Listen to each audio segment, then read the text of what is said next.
आपण पाहत आहात BV महाराष्ट्र न्यूज, खबरबात महाराष्ट्राची।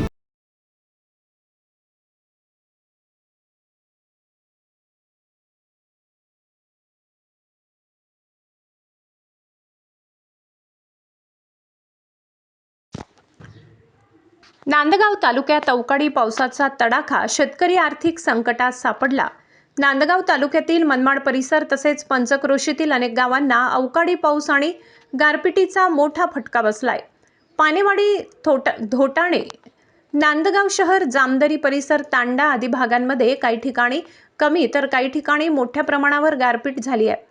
या गारपिटीमुळे शेतकरी वर्गाचे मोठे नुकसान झाले असून विशेषतः काढणीस तयार असलेली पिके अक्षरशः झोडपली गेली। नांदगाव मनमाड पट्ट्यात अचानक ढगाळ वातावरण तयार होऊन जोरदार वाऱ्यासह गारपीट झाली। काही गावात गारांचा मारा इतका तीव्र होता की शेतातील पिके जमिनीवर आडवी पडली। पंचक्रोशीतील ग्रामीण भागात विजांचा कडकडाट व वादळी वारेही अनुभवायला मिळाले। द्राक्ष, कांदा, गहू, हरभरा यासारख्या पिकांना फटका बसलाय। काढणीच्या टप्प्यावर असलेली पिके मोठ्या प्रमाणात नुकसानग्रस्त, भाजीपाला व फळबागांचेही नुकसान। शेतकऱ्यांमध्ये आर्थिक संकटाची भीती निर्माण झाली आहे। या गारपिटीमुळे शेतकरी हवालदिल झाले असून तात्काळ पंचनामे करण्याची मागणी करण्यात येत आहे। प्रशासनाने नुकसानीचा अंदाज घेण्यासाठी पाहणी सुरू करण्याची शक्यता निर्माण केली आहे।